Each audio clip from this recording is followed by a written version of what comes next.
지난 본문에서 사내들인 공회로 끌려갔던 예수님은 신문 중에 당신이 하나님의 아들이라 말씀하셨습니다.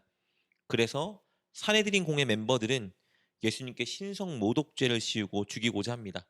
그러나 그들에게는 사형을 선고한 권한이 없었기 때문에 그들은 그 권한을 가진 총독 빌라도에게 예수님을 끌고 가 고발합니다. 1절, 2절입니다. 무리가 다 일어나 예수를 빌라도에게 끌고 가서 고발하여 이르되 우리가 이 사람을 보매 우리 백성을 미혹하고 가이사에게 세금 바치는 것을 금하며 자칭 왕 그리스도라 하더이다 하니, 빌라도 앞에 예수님을 데리고 간 그들은 예수님이 로마의 위협이 되는 존재로 비춰지게 하기 위해 세 가지 죄목을 들어 예수님을 고발합니다. 첫째, 그들은 예수님이 백성을 미혹한다고 고발했습니다. 로마에서 두려워했던 것은 이스라엘 민족들의 반란이었습니다. 이스라엘에서 누군가 백성들을 미혹하여 로마에게 대항하게 몇 차례나 반란을 일으킨 적이 있었습니다. 이 반란이 당시 로마의 골칫거리였습니다. 이런 상황에서 종교 지도자들은 예수님이 로마에 해를 끼칠 수 있다는 심각성을 심어주기 위해서 예수님 백성들을 미혹한다고 고발하는 것입니다. 두 번째, 예수님께 씌운 제목은 예수님이 가이사에게 세금 바치는 것을 금한다는 것입니다. 그러나 이것은 거짓말이죠. 예수님은 가이사의 것은 가이사에게, 하나님의 것은 하나님께 드리라고 말씀하셨습니다. 그런데 종교 지도자들은 예수님이 로마 황제에게 반대하고 대적한다는 인식을 심어주기 위해서 예수님이 가이사에게 세금 바치는 것을 금지했다고 거짓 모함했습니다. 세 번째, 예수님께 씌운 제목은 예수님이 자칭 왕이라 주장하고 다닌다는 것이었습니다. 이 제목은 예수님이 사형 선고 받게 할 수 있는 최고의 제목이었습니다. 신이자 왕은 로마 황제뿐이어야 하는데 예수님이 스스로를 왕이라 하니 로마의 해가 되는 인물이란 인식을 심어줄 수 있었겠죠? 종교 지도자들은 이렇게 예수님을 고발했고 분명히 사형 선고가 내려질 것을 기대했습니다. 이 고발을 들은 총독 빌라도는 예수님을 직접 신문하기 시작하는데요. 3절 말씀입니다. 빌라도가 예수께 물어 이르되 내가 유대인의 왕이냐? 대답하여 이르시되 내 말이 옳도다. 빌라도는 예수님께 정말 네가 진정 유대인의 왕이냐 물었습니다. 그러자 예수님은 총독의 말이 옳다고 말하며 그것에 긍정하셨죠. 그러나 예수님이 고백하는 유대인의 왕과 빌라도가 생각하는 유대인의 왕이라는 개념이 완전 다르죠. 예수님은 당신이 하나님의 아들이자 전 인류를 구원할 메시아라고 말씀하신 것이고, 빌라도는 그저 유대인의 정치적인 왕을 의미한 것입니다. 빌라도는 예수님께 여러 가지 질문을 하고 신문을 했고 예수님의 답변과 태도를 유심히 살폈습니다. 그리고 결론을 내리는데요. 그 결론은 예수님께는 사형 선고를 받을 만한 죄가 없다는 것이었습니다. 사실 빌라도는 이전부터 유대인 지도자들은 서로의 명성과 영향력을 확보하기 위해서 늘 서로를 견제하고 경쟁하고 있다는 것을 잘 알고 있었습니다. 빌라도는 예수님도 그들의 이런 경쟁 속에 빠져서 그들의 제거 대상이 되었다는 것을 눈치채고 있었던 것이죠. 그러니 빌라도가 생각할 때 사실 예수님은 로마에 아무런 해가 되지도 않으셨고 예수님을 처형하는 것이 로마에 아무 이득도 되지 않는다 판단한 것입니다. 그래서 예수님을 풀어주기로 합니다. 4절입니다. 빌라도가 대제사장들과 무리에게 이르되 내가 보니 이 사람에게 죄가 없도다 하니. 그러나 종교 지도자들은 이 판결에 수긍할 수가 없었겠죠. 왜냐하면 그들의 목표는 예수님을 제거하는 것이었기 때문입니다. 그래서 그들은 또 다른 죄목을 씌워 예수님을 더 거세게 고발합니다. 5절입니다.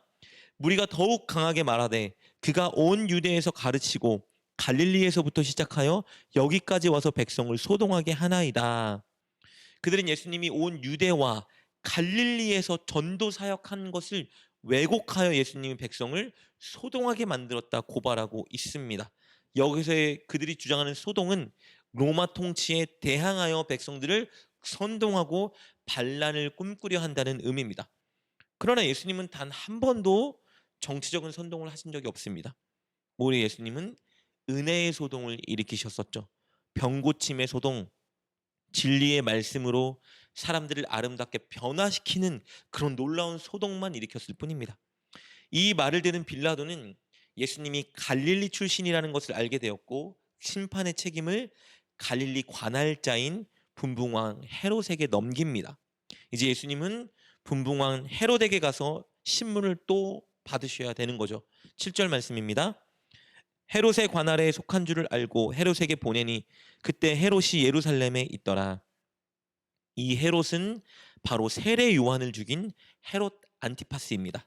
그는 누가복음 9장 7절에서 9절에 기록된 것처럼 예수님을 매우 만나고 싶어 했습니다. 그러나 예수님을 만나고 싶어 했던 이유는 진리의 말씀을 듣고 구원을 받고 싶어서가 아니라 예수님의 소문을 듣고 예수님이 행하시는 놀라운 기적들을 보고 싶었기 때문입니다. 그는 마치 구경꾼처럼 예수님이 행하는 능력을 관람하고 싶어 예수님을 만나고 싶었습니다. 8절입니다. 헤롯이 예수를 보고 매우 기뻐하니 이는 그의 소문을 들었으므로 보고자 한 지 오래였고 또한 무엇이나 이적 행하심을 볼까 바랐던 영고로라. 그러나 예수님은 이런 헤롯의 의도를 아시고 그가 묻는 말에 어떤 대꾸도 하지 않으셨습니다. 9절입니다. 여러 말로 물으나 아무 말도 대답하지 아니하시니. 예수님이 침묵한 것은 동시에 이사야 53장 7편의 성취입니다. 이사야 53장 7절은 하나님의 종이 고난과 괴로움 당할 때 입을 열지 않고 침묵했다고 예언되어 있습니다. 이것을 통해서 예수님은 당신이 구약에 예언되었던 그 메시아 바로 그리스도라는 것을 보여주고 계신 겁니다. 이사야 53장 7절입니다. 그가 곤욕을 당하며 괴로울 때에도 그의 입을 열지 아니하였으며 마치 도수장으로 끌려가는 어린 양과 털 깎는 자 앞에서 잠잠한 양같이 그의 입을 열지 아니하였도다. 예수님은 이 모든 고소들의 결과가 가져오게 될 고난을 하나님의 뜻으로 받아들이고 침묵하고 계셨던 겁니다. 그러나 예수님을 열심히 신문한 헤롯도 결국은 예수님의 죄목을 찾아내지 못합니다. 그래서 그는 예수님을 희롱하고 다시 빌라도에게 보냅니다. 이제 판결의 선택은 빌라도에게 넘겨졌습니다. 이렇게 오늘 본문의 내용은 끝나게 되는데요.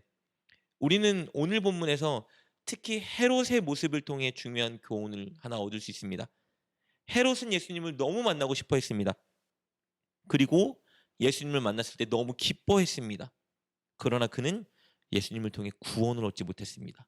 어떤 진리의 말씀도 듣지 못했습니다.